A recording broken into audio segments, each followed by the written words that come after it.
ဥရောပကိုသိမ်းပိုက်မဲ့ပြိုင်ဆန်ရှားတိုက်စစ်တွေအသက်အားလုံးပဲမင်္ဂလာပါ Daily Table Channel လေးကနေပြန်လည်ကြိုဆိုလိုက်ပါရစေ။ Arsenal Open Play ကနေဂိုးမသွင်းတတ်တာကြောင့်အောင်မင်္ဂလာအသင်းလိုတော်နာမည်ပြောင်းပေးခြင်းခံထားရပါတယ်။ဒါပေမဲ့ Nizisnis ဆရာအာဒီတာကဒိုင်းရှိုထားတဲ့အကွက်တစ်ကွက်ကိုထုတ်ပြရင်းနဲ့ပြိုင်မြတ်သင်းတွေကိုဖိမိတ်တုံစေခဲ့ပါတယ်။ Arsenal ဒီတစ်ပတ်ကစားခဲ့တဲ့ Premier League ပွဲစဉ်မှာ Fulham အသင်းကို 3-0 နဲ့ဂိုးပြတ်နိုင်ရရှိခဲ့ပါတယ်။ဒီလိုနိုင်ပွဲရအောင် Victor Gyokeres နဲ့ Bukayo Saka တို့ကတွဲညှိညှိစွမ်းဆောင်ပေးခဲ့ကြပါတယ်။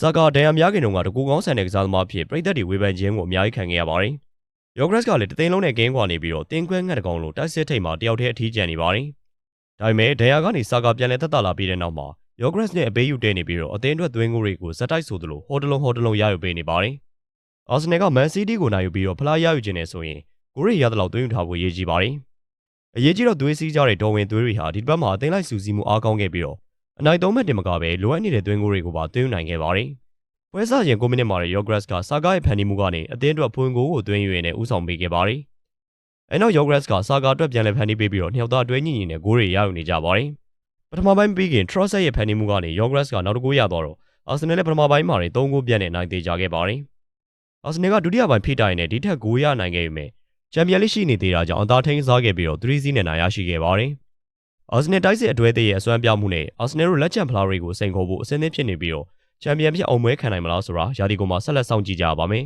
။ကြည့်ရှုပေးကြတာကျေးဇူးတင်ပါတယ်။